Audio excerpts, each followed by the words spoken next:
Welcome back to the Gaming Tailgate Podcast. I am CDJ, joined by Tommy. JB is out on assignment. Tommy, a lot of news came out on Thursday. Were you able to keep up with all of it? There was news this week?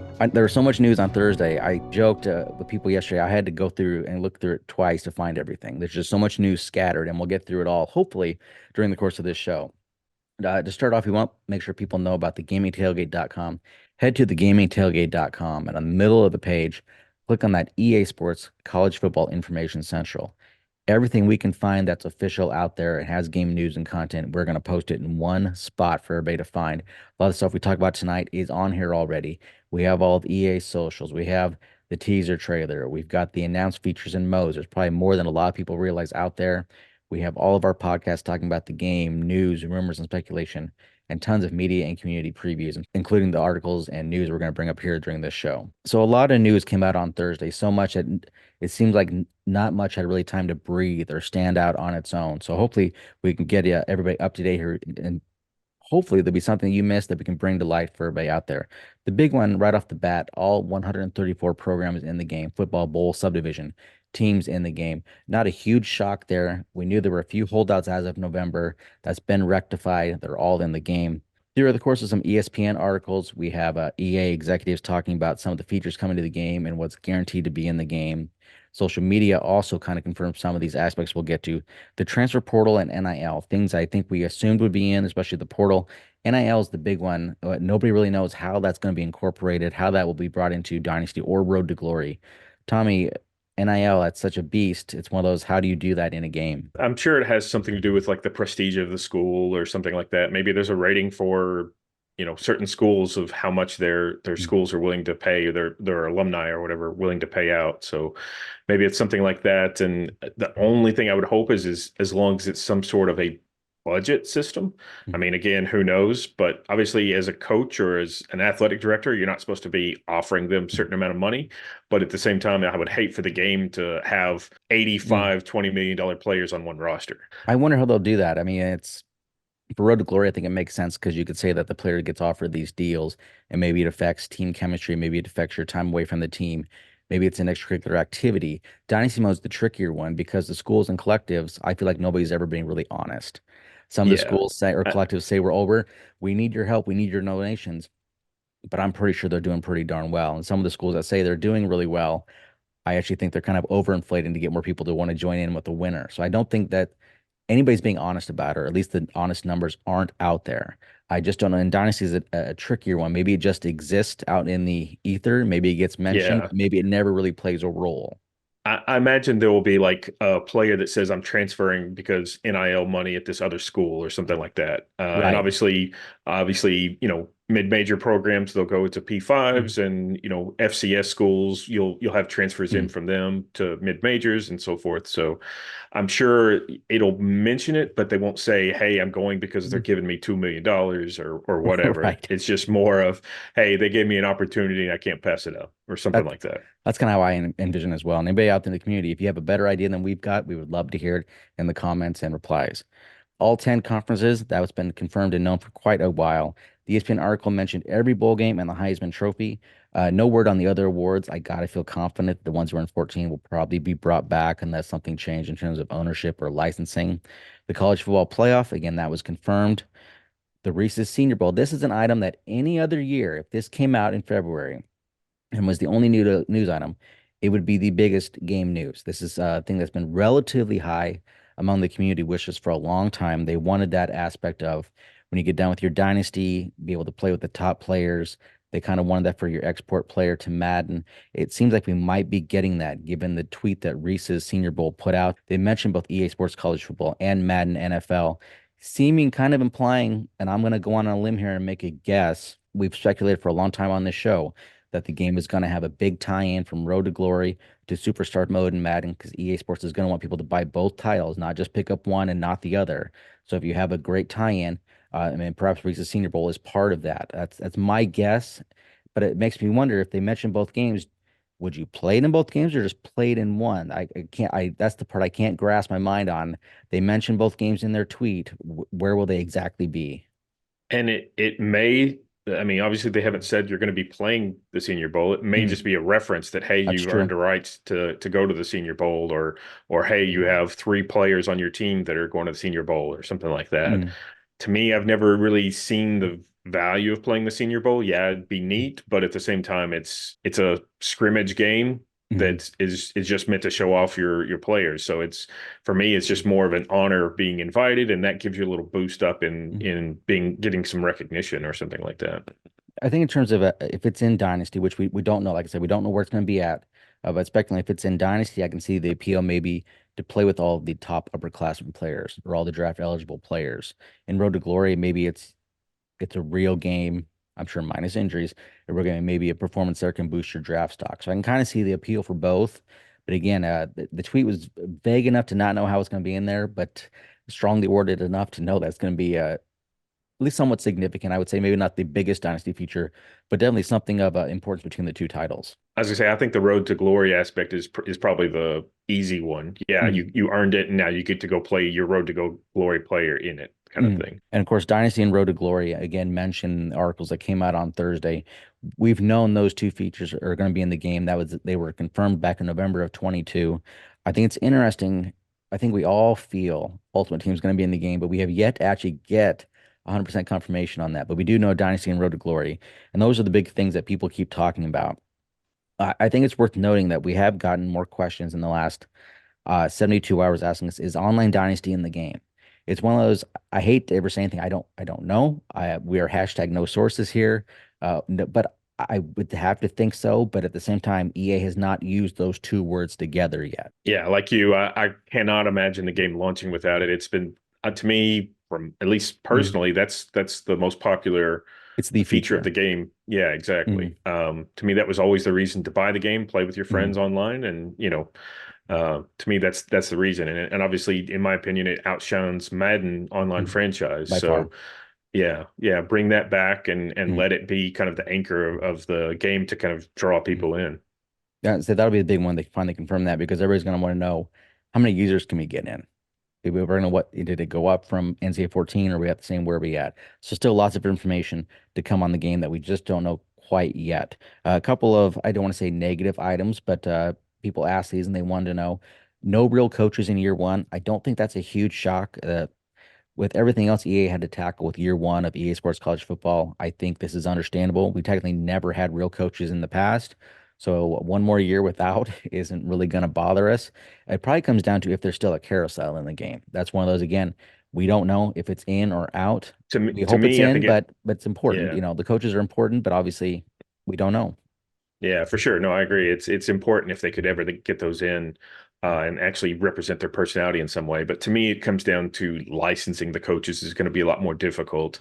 Mm, Yeah, $600 in a copy of the game is fine for a college kid, but when somebody's making 10 million a year, what's it going to cost to get their name, image, and likeness in the game? So mm. it may happen eventually. Obviously not happening the first year, but who knows what comes down the road. If so, I imagine they have some kind of a tie-in that says, be the coach or whatever, and Hmm. they bring in all these licensed coaches, and you kind of are competing against them or something. So And this is a fear of mine, and I don't know if there's any basis for it. But my fear is that if real coaches ever do get licensed, which I think will happen based on the ESPN article and quotes from Sean O'Brien, it seems like the EA knows people want real coaches, and real coaches, some of them want in the game. My fear is if they get in there, they're not going to, especially the coaches who are on the hot seat in real life, are not going to want a system in the game where there's a hot seat and they get fired, and that gets on social media right away with players saying, "Hey, coach, I just played the game, and you get fired every time in year one of Dynasty, no matter what happens." That scares me a little bit. Maybe coaches aren't tied in enough to know or care about that. But as a fan, I think about that kind of stuff, and I think I don't know. I want real coaches in, but I do admit there's a little bit of a fear factor if that ever would happen. I mean, clearly they do it in Madden, so I mean, I can't imagine that's that But big of a but stretch. But they don't have the carousel like in say football. I don't think they have a firing, do they? oh, I don't I know. I was under the Honestly, impression they stay there forever, basically. oh yeah. Honestly, I've never played far enough down Mm, the road to really pay much attention to that. Like to me, like I've always said, the mm. Madden is kind of all disconnected. It's hard to stay Right. connected with the rest of the world in the game. But I could be wrong on that. I mean, anybody who plays Madden to let us know. But I think once the coach that's there in year one is the last year of your franchise as well. people keep asking, we've had all those social media teases about FCS teams.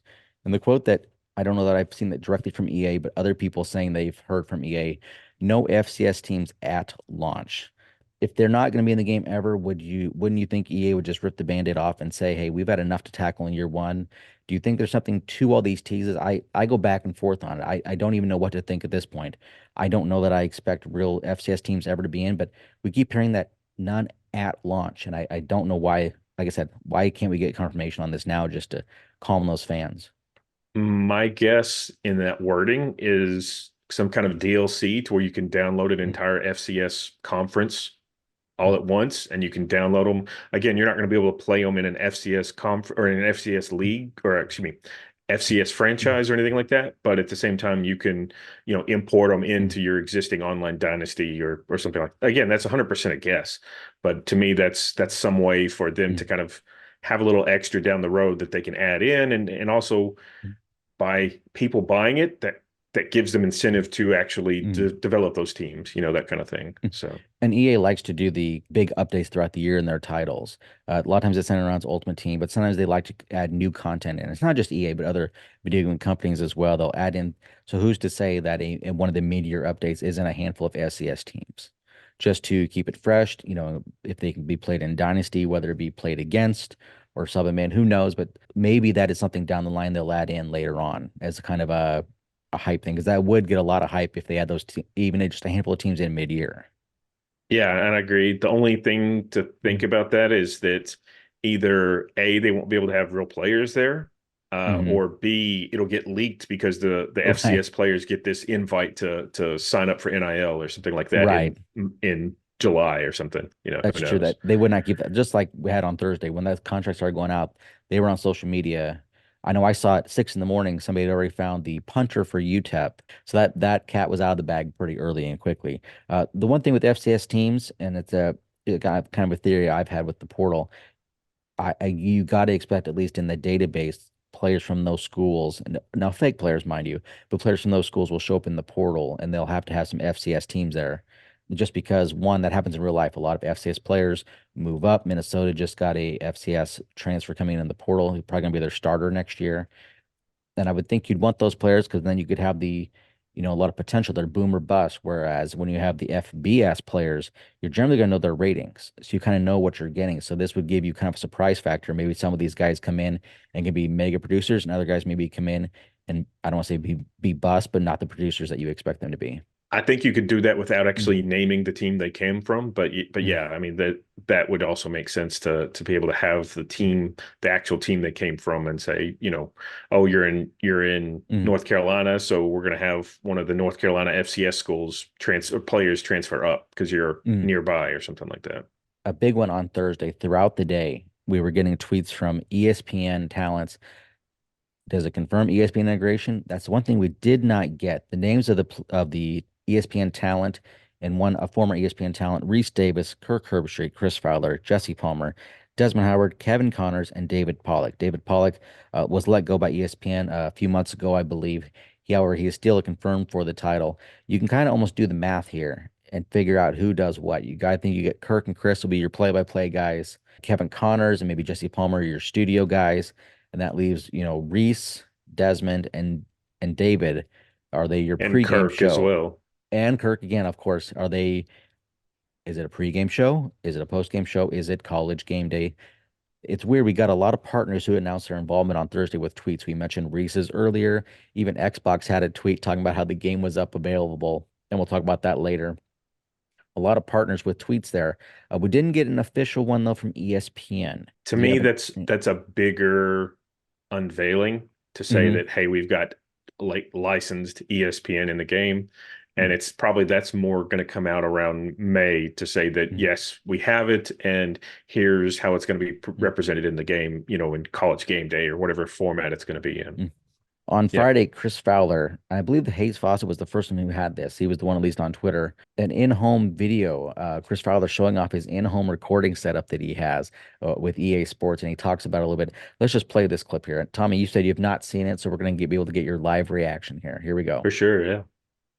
Finally, I can tell you about what's been going on behind closed doors here in the smallest room in the house for about 2 years. Voiceover sessions for EA Sports CFP 25. Microphone, digital recorder, laptop where they have Zoom calls where guys from EA are engineering and directing these sessions. It has been fun. It's been taxing sometimes, monotonous at other times, because everything you could possibly see in a football game, even the mundane plays, I've said into that microphone many, many different ways.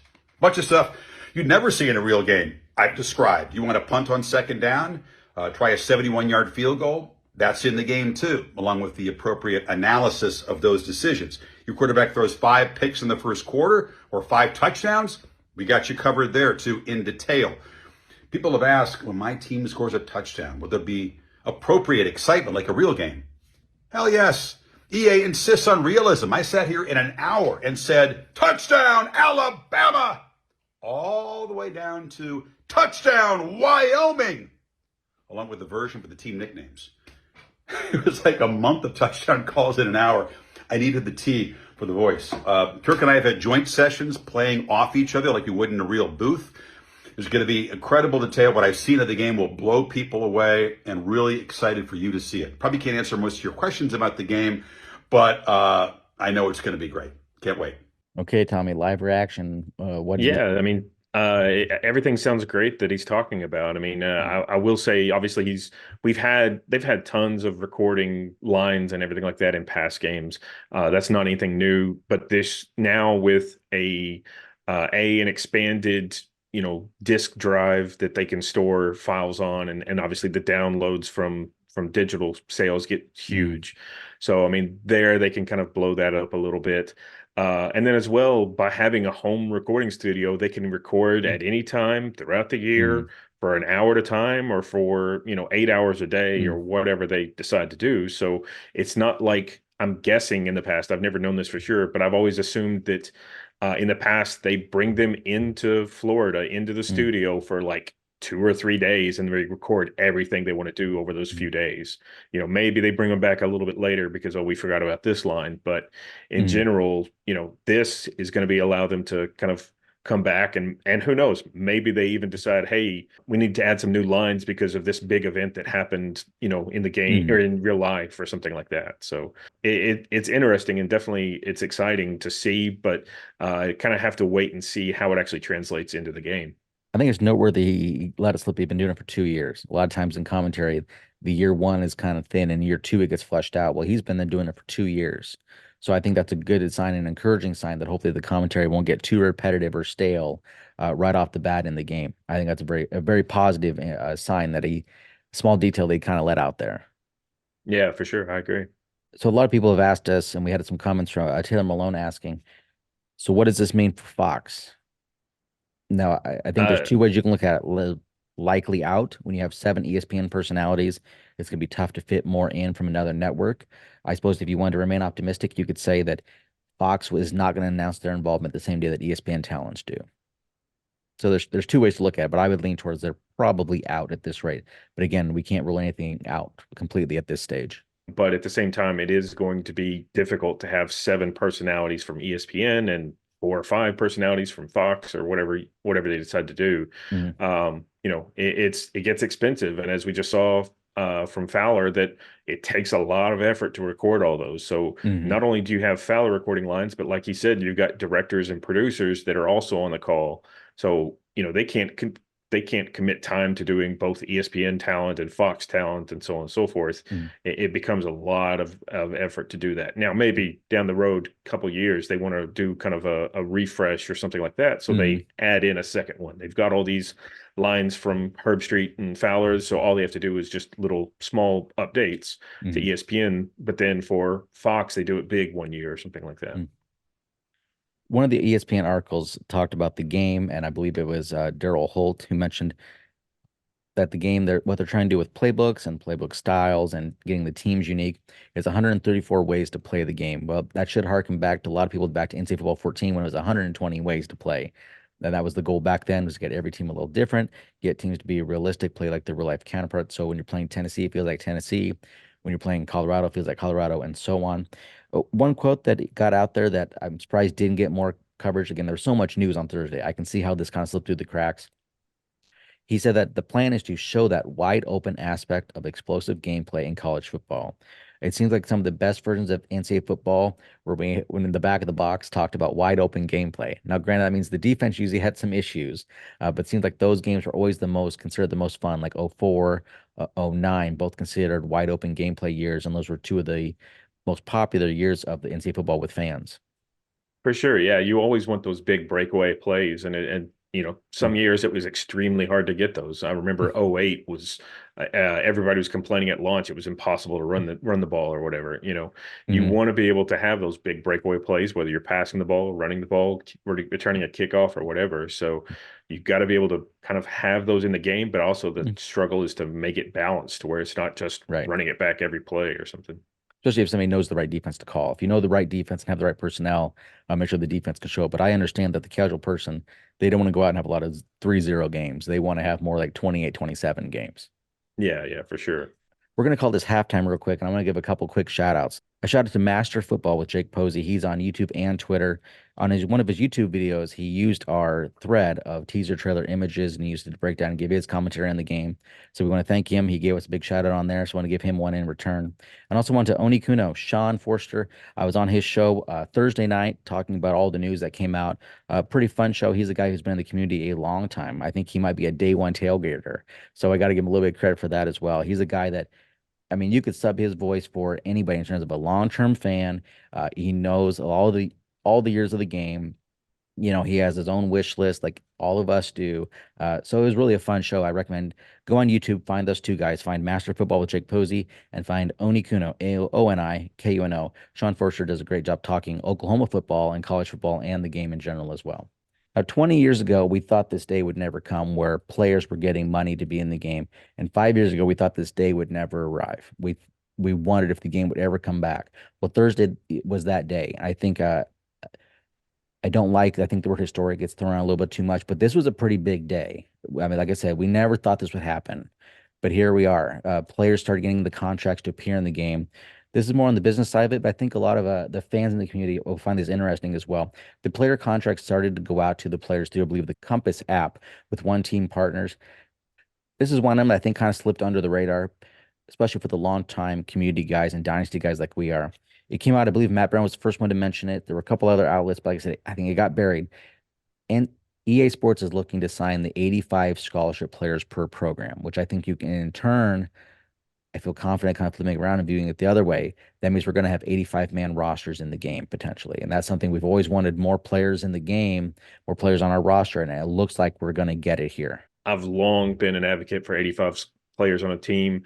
I know that, EA has kind of given us the, comments in the past that it's difficult because of managing the memory and limitations on the old consoles, things like that. So surely by now with A, redoing the game, but then B, on these modern consoles, it's got to be done. To me, that's the way to build your program and be able to redshirt those young guys and then, let them grow throughout the program. Obviously, you risk them transferring out after the first year or something like that. But still, it's to me, that's the way you have to do it, is to be able to get a full roster and be able to see them all come into the game. And you're going to need those 85 players if half of them transfer out. I mean, if we got to get the portal realistic here, you're going to have a deep roster. One of those things I think also means hopefully there's going to be an option to, a little better injury system, because you're going to want to be able to have to go down to your second and third teamers in Dynasty Mode. I understand I'm playing out, I may not wanting it that way, but I think for Dynasty guys, hopefully that's an option. I would also injury say and fatigue. To me, fatigue not only in the game, but also throughout the season. I agree completely. And one of those things we had mentioned on a couple shows back in our prediction show, I think I threw out there that there's going to be something technology-wise that they're going to put in the game that they couldn't do before. It's still, the idea of what that actually is hasn't hit me yet, but maybe it's this. Maybe it's having the deeper rosters. Maybe it's having real players in the game. Maybe those are the big things they could not do before. That will be the big features in EA Sports College Football.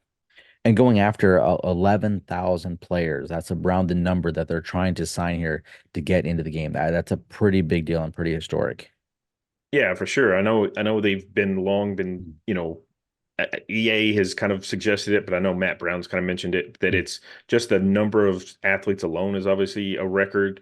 But just to me, it's the fact that this is the first one, as far as I'm aware, that encompasses all schools. I mean, yeah, we've had some that maybe programs that would encompass a few schools, but it's not all the players on the team. This one is every single FBS player is that has a scholarship, basically, is entitled to this NIL option. To me, that's the bigger deal. And the fact that they had 5,000 sign up in the first day, I mean, just getting 20-year-old kids to do anything in the first day is an achievement. So just the fact that they, that shows the interest in the game. It shows how much they just are interested in being in the game.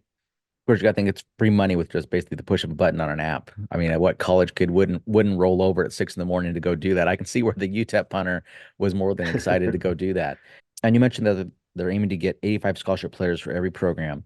It's worth noting they believe that they can get the Service Academy players as well. They just will not be able to give them the money or the game. They'll have to find some other way to reward them. What that is, I don't know, but that's one of the quotes we saw out there, that they do think they can get the Service Academy players. Before that was kind of up in the air. Maybe it's like a donation to the school itself for like equipment or something like that, like the equivalent of what it would have been for the players or something. So that's the only thing I could have thought of. But then again, the players still have to opt in. They still have to give their likeness away. They just aren't profiting off of it directly. So yeah, I'd be interested to see how all that works out. The other thing is I've been hearing, at least from reading articles and hearing a few different videos, that again they're focused on kind of the scholarship players, the 85 scholarship players, but a lot of times punters and kickers come on the first couple of years and are without a scholarship. So does that mean that they're in theory left out of the game, or how's that going to look? So I'll be curious how that all works out. So if you've got a freshman or sophomore kicker that's on your team and starting, but he doesn't have a scholarship, how is EA going to handle that one? That's one thing Matt Brown's kind of alluded, and whether he's heard from EA directly or just is hoping, but believes that those players will get added. As if they're a key contributor, they'll come in at some point. And we know that EA, it came out, a year or two ago now, an article talking about they were going to have the technology in the game to update throughout the year. Well, those are called roster updates. We've had that in every other sports title. That wasn't a big news, but that was a story that came out about a year or two ago, and I don't remember the publication. I would think they would add those players in. It's going to be really interesting to see how they do this. Especially, how are they going to turn around and offer it mid-season or something like that? They'll have to send them the contract mid-season or something like that. Right. The other thing is I've heard deadline of like end of April to be able to sign up in this. Is the loose deadline. Yeah, so to be able to sign up in this first round. So you have to wonder, after July, are they going to let people opt in again to say, hey, I missed the boat now, but I want in now, or in October or something like that? I'm sure they would, but again, it's gonna be interesting how this all plays out, especially in year one, because it's new to EA at this point. Not to mention us, but especially to EA. Kind of the standard contract, and this is probably what everybody who's listening to us or watching us has heard, that players are going to get $600 and a copy of the game. So approximate retail value $670 to $700, because you got to think there's going to be an Ultimate Team edition for $100, and I'm sure that's what they'll give the players. So you guys assume about $700 value they're going to get for, at least for the standard contract and the base players. Several articles have said nothing is expected of the athlete. They don't have to make any tweets. They don't have to make any appearances. They don't have to sign any autographs. It is sign on the app, do whatever they do on the app, whether it's sign it or just push a button and agree to the terms. That's it. They get $600 and they'll get a digital copy of the game in July or whenever the release date is. That's a pretty good gig. There was some pushback, and I'm sure you saw it, Tommy. Pro Football Talk on Twitter, Front Office Sports had an article was kind of critical of that amount, thinking it was too low. We've talked about this before when it was rumored to be $500. When you have 11,000 players, EA spending millions and millions of dollars. The loose number I had heard is about $6.6 million. But then if you factor in, when we get to the next part of this, some athletes are getting more to promote the game, especially when you get to the cover athlete. You got to think that number is going to be closer to 7 to 8 million before it's all said and done. Yeah, and like you said, I'm guessing that 6.6 doesn't count the cost of the game itself. So I mean, right. If you consider, obviously EA, a digital copy is quote unquote cheap to them, but at the same time, if you factor that in, then that's another big chunk of change as well. So yeah, I'd be curious to see how all of that works out. I did see some of the articles saying that it seems to be lowballing them. For me, if you're an athlete and that's how you feel, I encourage you to not sign the contract. I mean, again, it's all up to the players, but at the end of the day, to me, the biggest thing is for the lesser known athletes to get this. To me, they're just going to sign right away. It's the large school athletes that may be more hesitant and say, "Hey, I want more for this or whatever." But again, like you said, they don't have to do anything. They're going to have their photo, their name, where they came from, their height and weight, and that's about it. That kind of thing. So it's up to each player definitely to decide. I couldn't say what's right or what's wrong, but to me, if I were, unless I'm some Heisman candidate athlete, I would be signing, as quick as I could. And those players might be getting bigger contracts from the get-go anyway. I don't think it does not appear that EA is lowballing those guys. Granted, we don't know the exact details. Select athletes are going to get more than the $600. On3 had put out a list of some of the players, and I'm sure you guys have probably seen it on social media. On social media, generally the player has a bigger graphic with their name. It says they're in the game. I believe it says hashtag EA athlete. You guys like Travis Hunter, Quinn Ewers. Basically, it seems like they're picking 1 to 2 players from a lot of bigger programs. It's believed about 100 of those players have been identified by EA. They're going to try to get them to a bigger deal. Christy Dosh, she is, I believe, at Sports Biz Miss on Twitter. She had an article out today that she got her hands on one of the contracts, I believe, for the base contracts, the standard contract, and looked at it and read some of the details. It also includes beyond their image and their name, image, and likeness, includes slogans, logos, actions, gestures, movements, and celebrations, which I think it's something that makes a lot of sense. We probably didn't think about that. But then obviously if somebody has a trademark celebration or a trademark walk or a logo or a slogan, that now can also be in the game with them. So if somebody has a nickname, it sounds like that can be in the game. If they have a custom celebration move or something they're known for, EA can put that in with them versus having to go back later or pay extra for it, which doesn't make sense fiscally or just time-wise for them to do that. So I think that makes a lot of sense. That's in the game. I will say for logos, if they're talking about like custom player logos, to me, that also falls to the players own the rights themselves. I mean, the logo creator may own the rights, or if Nike created the logo or something like that, that's going to be kind of exactly. That's going to be kind of a little bit of a delicate balance. But to me, I think that's more than anything just to kind of cover them. It's not like, I mean, again, I may be underselling it or however you want to say it, but at the same time, I don't think EA is going to go out and just slap their logo all over the splash screen of the game, but rather it's going to be more that if it appears in the game, or if we accidentally have a recording of what your celebration looks like, we're covered basically. Yep. So I believe there's also fine print that if you opt in, you cannot join like a class action lawsuit. Basically protects them from another, Ed O'Bannon situation, which I completely understand and get legally.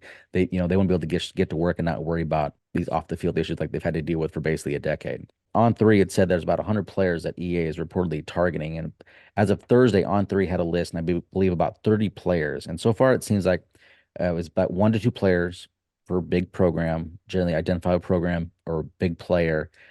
It seemed like it was 1 offensive, 1 defensive so far. I haven't yet to see it where it was stacked, where 2 offense or 2 defense. And I have to be honest, when I talked to Sean last night when I was on his show, the idea kind of crossed my mind that with all these athletes with the bigger deal, are we potentially at some point going to get a cover athlete vote? I think maybe that timing wise, I think the ship might have sailed. But when they start sending these players to bigger deals, it makes you wonder what other ways they might use them. Yeah, for sure. I mean, definitely, marketing, they'll ask them to publish some tweets. Maybe they have them record a video at the school using the school equipment and then send it to EA, and EA put it in the game for like, hey, I'm in the game, that kind of thing. Like the old used to be the opening videos, the campus videos or whatever. Yeah, something like that, That would be a cool addition. Yeah, something like that. I mean, that's the thing, is that they can do a lot more with it now than what they've done in the past, and not only in terms of now NIL, but just technology and all sorts of things that they can kind of leverage that a lot more now, depending upon what they want to do with those players. EA is also including other athletes in the promotion, basically meaning like other college athletes, not necessarily in football. They're going to give them some contracts to go promote it as well. Well, the On3 article had mentioned Jordy Ball. She's a softball player at Nebraska, formerly at Oklahoma, transferred in, a very successful Oklahoma, won 2 national titles. I've yet to see her talk about the game. I believe they mentioned Samari Sanders out at Colorado, women's basketball player. I have not seen anything that she's put out on social media yet, but apparently they're lining up these other athletes. I did hear a Florida gymnast had put out something, but I personally have not seen it. But I think it's interesting that they're trying to bring the whole kind of the whole campus on board. We know that a lot of schools, football kind of drives the boat. That's the money maker. That's what brings the eyes to the campus.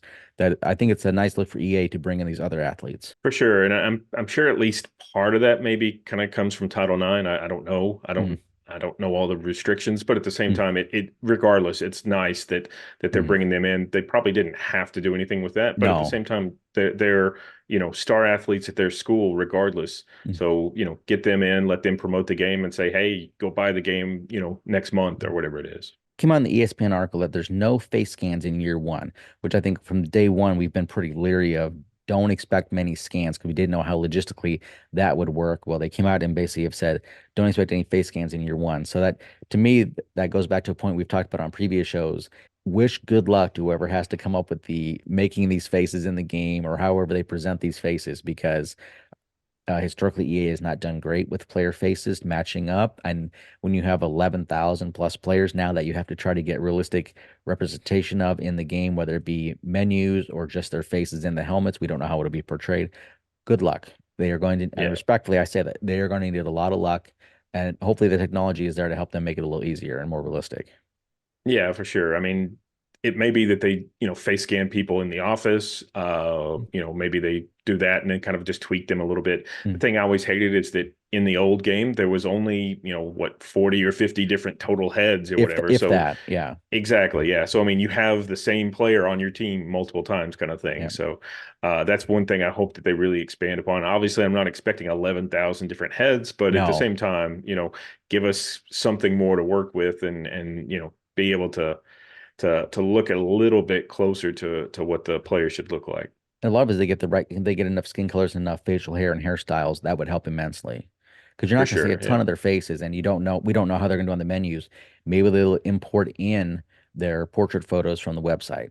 Maybe we won't Eh, have what they had on the menus before, because those were the ones that really looked rough. Those look like Yeah. JB always likes to joke they look like 40-year-old farm boys out there because they're kind of bigger, puffy cheeks.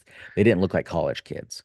So For if they sure. bring in the real life college portraits, that would be a huge help. But obviously, for on the field players, they're going to need a lot of variety, more than they've had in Yeah. the And past. I'd be curious how the college portraits, I guess they would have to license those from the school as well. I mean, not only the athlete Mhm. has to sign in but the college owns the portrait itself, I'm Mhm. sure. So, you have to somehow coordinate all of that stuff too. So good luck to EA logistics. Yeah, for sure. I mean, it's going to be brand new for everyone. So obviously they're going through the Mm, same kind of points as well. It's something that they've kind of got to adjust on the fly a little bit. mm. And hey, we didn't think about this sort of thing. So it'll be interesting to see how it all shakes out. And for any players who do opt out, I think it was interesting. They did mention how they would be handled. First up, there'll be a generic player that cannot be edited and cannot be created anywhere else in the game. And for those players who opt out, they're going to give them ratings, according to the article, average of that position for the last decade, which makes sense. So that way, at least if, let's just say, a Army running back opts out, the generic player is probably going to be a solid running back. I would hypothesize that they will make sure that, yeah, it's close, but they would be lower than the real player would be rated because it would backfire if they had a generic player who is better than the real player and the real player decides later on to want in the game and then his ratings go down because they're going to Yeah. know if they're the starting running back at a school and let's say that the guy is 92 in the game, opts in, and then drops to an 85 when it's the real player, he's going to say, well, I should have stayed out. I shouldn't have taken, you made me worse. I'm hypothesizing that any opt out, they will make sure that they are rated lower than they would be in real life to encourage them to opt in. Maybe I'm wrong. Maybe that's too advanced, but that's my quick thought on how they're going to handle those ratings. But it is nice that they will match team style at least. Yeah, for sure. I mean, I imagine probably at least some of what it is that like if you've got a speedster running back, he's not a speedster in the game. He's a bruising running back or something like that. Again, maybe it's the same overall. It's just different style of Mm-hmm. play or something like that. Like you said, that'll be interesting to see as well. That how do they handle those situations? And as you mentioned earlier, John Regensburg tweeted out Thursday evening over 5,000 players had already signed up on the first day. And that was not even 24 hours. I'm not even sure we were at 18 hours by that point when he tweeted that out. So 5,000 plus out of 11,000. He said over 130 schools had already responded. Oni Kuno had posted or shared that he had heard on a Detroit radio station that supposedly all of Michigan State had signed up. I know on Twitter on Thursday, there was so much information coming through. I wasn't able to verify, but it was not Michigan State, but I had saw somebody claim that another school, there were reports that basically all the players had signed up. Now we'll I never mean, know if that's true or not true, but that I would not shock me, but that's pretty impressive. I'm sure by the end of it, some of the schools will have all of their players, but to have that in the first 24 hours, 48 hours, to me that's a little surprising. Mm, But you never know. I mean, maybe they had a team meeting and said, "Hey, this mm, just came out this today. Are you guys going to sign up? Let's talk right. about it and that kind of thing." So maybe yeah, they did kind of sit around and say, "Yeah, let's Mm. all do it together or whatever." You can create your own player. And this was an ESPN article. Make your own player, but not an opted out player. They would not share the details on how they're preventing that.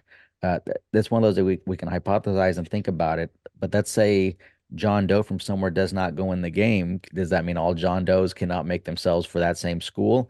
It's going to be interesting to see what kind of filters they have because apparently they're going to do something to prevent that player to getting in the game of any way possible. Yeah, and imagine if you've got the same name of some other athlete that opted out, you cannot Right. put yourself in Road to Glory. I mean, it's one of those things that it'll be very interesting to see. Obviously, you're still going to have people that says, "Oh no, my name is Tebow too, so I've got to be in the game," that kind of thing. But Right. at the same time, it's a delicate balance. You Mm. can't go and create John Doe for Army, but John Doe had opted out. So I totally Mhm. get that. It makes you wonder if maybe there's deeper filters. Like maybe the name is allowed, but all of a sudden, if your name and height and weight happen to be And within certain number parameter and and numbers, certain parameters, or there's for a the same school or whatever it may be. Yeah. could you argue, and I'm not a lawyer, and this is just more of a joke than a serious statement. Could you argue if that's how the filter works, that player is actually in the game? Because if they are able to restrict that guy from going in, there's something on the back end that seems to know that player. I doubt it because you're not seeing that the Yeah, no. representation. But To it is me, funny to know that if that's how they do it, which you start going down this road, we can kind of halfway figure how it works. But it'd be interesting to see the final version. And if there's somebody who matches up with a real opted out player, if they come to the forums or go on social media and say, I can't make myself, it's gonna be interesting to see how that works. I mean, to your, lawyer question, no. I mean, to me, that is just a protection for EA and for the Right. player. So yeah, I mean, I understand what you're saying. The EA knows that player exists. So to me, at that point, it's Right. not an infringement, I guess. Until the first user sues them. But it is Yeah, interesting. One exactly. one of their quotes in that article was that user generated content is a priority. Now, the ESPN article, there was one or two sentences that I wish they would elaborate on or wrote a little clearer. It talks about we know that conference realignment, we know the sport has been changing constantly, and then it goes into yes, user generated content is a priority, but it never says what aspect is what can we do? Does it mean custom conferences? I mean, that is mentioned by ESPN, but it's not in quotes from Holt. So we don't know. What are you talking about? What was the transition? What was the conversation? What was the question? We don't know. And that's the big one we get Yeah. from a lot of people. We've had people asking on our Twitter feed, conferences were not like this 20, they were not like this back in NCAA football 14. Can we I get don't 20 teams remember. in? I don't know. I don't know if we Yeah, can as or I say, can't. I don't remember where I saw it, but I did see somebody saying yes, custom conferences are in, Mm, and that they know that the landscape has changed so much that they've got to kind of mm, match it. So to me, yeah, I think A, mm, custom conferences, B, can you remove conferences, and C, can you mm. have a 32 team conference that's eventually going to happen anyways? And plus the changing playoff. The EA is going to build a 12-team playoff, and by the time they publish this game, we might have in 2 years already concrete that's going to be 14 teams. So Yeah, yeah. it's a nightmare for them. The way the landscape has been constantly changing as they've been developing this game over the last 3 to 5 years. Yeah, to me though, the user-generated content, there's some low-hanging fruit there. Custom Hmm. conferences, like you said, create your own coach, create your own player, Hmm. custom playbooks. To me, all of that is user-generated content. Right. But then as well, did they go Hmm. so far as to have create a team? Those kind of things. So it'll be interesting to see, how far they go with that and Hmm. what does it truly mean. Even an editable top 25, something we've never had that I know the guys who edited rosters, which does not, I think it's safe to say editable rosters are probably not in. If you can't be making players, then what's the point of editable rosters? But maybe they'll let us edit the ratings of players who've opted in. I can see both sides of that argument as well. It's gonna be interesting to see what the final version is. Like you said, there's so many small things that technically are user generated content. Yeah. We want to think of the bigger items like team builder and custom conferences, but it could be something you said as simple as, well, we let you make yourself in Road to Glory. That's user generated content. Yeah, you can take that a number of different ways. But yeah, I'd be curious, can you do, like you said, shareable rosters? but maybe you can edit ratings, but you cannot edit height, weight, number, or the name. For the out of the box rosters, or the name or anything like that. So, that'll be interesting. But at the same time, I don't know. Does Madden have custom rosters at all? I know that they Yes, do. I believe so. They do. And I believe you have Okay, the Creation Center. I believe you can share those as well. But gotcha. Okay. they've never had the lawsuit, so they're okay. Well, and it's more a matter of, EA also wants to be able to control the Mm, the release of the rosters themselves. So I mean, right. it'll be interesting to see if they allow that or not. Also on Thursday, the game appeared on PlayStation Network and Xbox Live.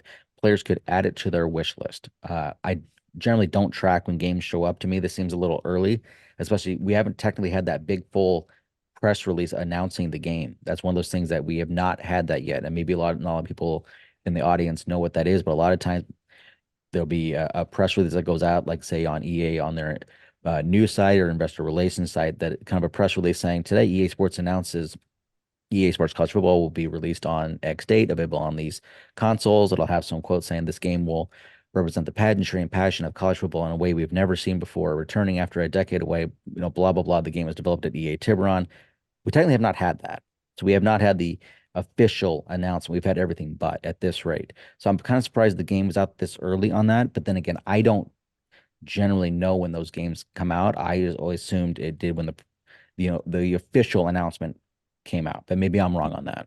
No, I mean, I agree. I mean, some games, yes, maybe they come out this long, Mm, but 5 months is to me very early. To me, mhm, 3 months would be probably in the right time frame. But mhm, obviously, that I would assume that they want to kind of cash in on some of this attention that they've grabbed this mhm. week and get people to wish list it right away and things Right. like that. Just to at least say, hey, yeah, we've got 1 million people that have wish listed it on Xbox or whatever it is. You can So help them gauge demand a little bit. Like you said, then if it's on their wish list, at least I know on PlayStation, you'll get those alerts on your app saying, oh, this game you was on your wish list is now available for purchase. Or later out through the year, it'll say, oh, now it's available on sale. So I think it's one yeah. of those that at least now it kind of gets them not completely on the hook, but it starts to get people closer. And the Xbox users, and I didn't know this was a thing, they were able to, I don't know if it's down, I don't think it's a download because the game's not out there, but they were able to do that and get kind of a placeholder that showed up on their screen. And I'm sure people have seen that on social media. I know there was some speculation like what's going on here with this because the logo was outdated. It was the one we saw, from 2 years ago when they put the logo out, and then the backdrop was Georgia's Sanford Stadium. So I know I wonder, well, is that a nod to the cover athlete? I doubt it. I think it's all just a placeholder. But it is interesting because I'm sure EA they manicure that stuff. They know everything that goes out, every detail. But I did see on social media people wondering, did we get a leak of the first game screen? No, I think you just got a placeholder. Yeah, for sure. It's definitely a placeholder. I have no doubt about that. Mm. And probably, somebody in marketing approved that 6 months ago and then forgot all about it. So Right. it's like you said, it's the old logo. So it's one of those that, you know, No harm, no foul. yeah, exactly. Microsoft has it. They're ready to push it. So Mm. they did. But at the same time, EA may have forgotten all about that it was in Mm. there or something. So And I don't think EA they wouldn't let that slip like this. There's other ways they might let news slip, but I don't think they'd let anything big slip on basically a placeholder screen for a download. It was yeah. interesting in that article. EA Senior Vice President and Tiburon GM Daryl Holt said he had played a full game on Tuesday. He said it's got a unique feel, lots of polishing to go, but the game is still on schedule for its release, which we don't know the date yet. We presume July, but we don't know that right now. I thought it was interesting because we've in the past have played games early, and sometimes you can't play a full game when you're 5 months out from release. There'll be a lot of crashes or bugs, but it sounds like he played a full game, which I think is encouraging. Of course, you never know Yeah. what gets added next week might cause some issues or crashes, and then it goes back to being solid after that. But I think it's encouraging that he mentions a unique feel, and like we mentioned on the previous screen, 132 ways to play. This game really, to me, feels like it's got a lot of NCAA 14 vibes, and I mean that in a good way, in terms of that game considered one of the better ones in the franchise. And I feel like they're trying to get that here in year one. Yeah, for sure. I mean, you got to kind of buy into what NCAA 14, Mm, what we've had for the past 10 years. That's what we know mm, of the game, at this point. So mm, you got to kind of at least know you don't want it to be a carbon copy of 14, but at the same time, you at least kind of lean into what that game was, what mm, everybody loved about that game, all of the features that made that game what it was. You kind of at least have to mm. get as close to that as possible, because otherwise people are going to say, why am I going to buy the $70 game when this 10-year-old game has more features or something like that, Right. As we wrap up the show, let's do some community feedback. We've had a lot of great feedback on Twitter over the last few days, especially with all that massive news drop on Thursday. Taylor Malone wondered, at minimum, there has to be a promotional relationship, right? I'm leading towards more. This was Fox College Football on Friday. They put out an article, or excuse me, they put out a graphic mentioning the 5,000 plus athletes, saying, sheesh, we see you, hashtag CFB25. Responded to him. I said, I don't know we can necessarily take it that way. I think all these sites have realized that mentioning the game is just massive traffic. It's easy. I'm not going to rule Fox out. I don't know that for a fact. But I think at least this, I think, was just, we know it gets traffic, so we're going to mention it. Yeah, exactly. I mean, they can't bury their head in the sand and act like the Mm, game doesn't exist just because they're not in it. That'd mm, be like some other recruiting site that's not in the game mhm, doesn't even discuss it or whatever. So at the end of the day, this doesn't lead mm, any credence to anything. Yeah, they may still be in the game. I'd be very surprised, but mm, this is a slow period in college football. So I mean, why not mm. put something out that draws a few clicks? That's something that as a fans we got to be real careful. There's gonna be a lot of clickbait stuff over the next few months because there's not much to talk about in recruiting or in college football until spring football starts. Then it might die down, but then after spring football fades away, I think we're gonna get another spike of clickbait. Chris Overland, this was talking about the contract. We shared the article from Christy Dosh talking about the contract, which included the ability for slogans, logos, actions, gestures, movements, and celebrations. He said, see, now I get why some people are mildly upset about the $600 just for a face and a name. Sure, $600 is easy, but these players are signing their brand away too, or signing away their brand too. We kind of talked about that with the I, show. I think that's. Go ahead, Tommy. I'll let you handle I was this gonna one. say, I think somebody who has a quote unquote brand, they're going to be one of the athletes that EA is going to pay a little extra for. And maybe it Hmm. is an agreement that, hey, in order for us to show your logo, we're going to give you an extra $10,000 or whatever it is. Who Hmm. knows what it actually amounts to. But, the players that have a brand, have a logo, they're probably going to be getting these extra incentive contracts. Right, especially if it's the 4 to 5 digits, like she had mentioned. I mean, that's pretty good money. You get it in thousands or tens of thousands of dollars, and you got to think the cover athlete, I would assume, is probably going to get closer to six figures. So I mean Oh, that yeah. there's still big money to be had out there for these guys. And I know all these sites mentioned the $600 and a copy of the game. I think there's going to be a significant more that are going to get more than that. Again, as we mentioned earlier, I was on with Oni Kuno last night.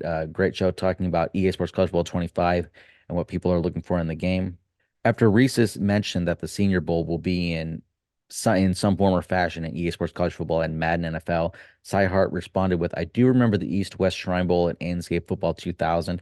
It'll be a fun addition if the Senior Bowl and its rules show up after the national championship game. I think there's a lot of potential with it. I just don't understand or know yet how it's going to work between the two titles. For sure, yeah. To me, I think if nothing else, it's just kind of a mention, but you get to play it in college and then transfer your player Mm. to Madden or something like that. And I wonder if you don't get the college game, maybe if you play Madden, then you start with the Senior Bowl. So maybe Yeah, it's yeah, in that both that way. that makes sense. Scott Shiflett, what about online dynasty? They just said regular dynasty. Any specs on online dynasty? That's a good question. Have not heard those two magical words yet strung together, at least not officially from EA. I think that's one of those that they're probably going to wait closer to that big May release. And I don't think the May release is going to be one day. I think when they say full reveal in May, I think they're talking about over a period of weeks. We did respond to him and say, as of now, we don't know. We assume it'll be in it, but not confirmed. And he responded with, yeah, I'm concerned because just Dynasty, no online Dynasty has been said. That's a legit deal breaker for me. I think he and a lot of the people are the same way.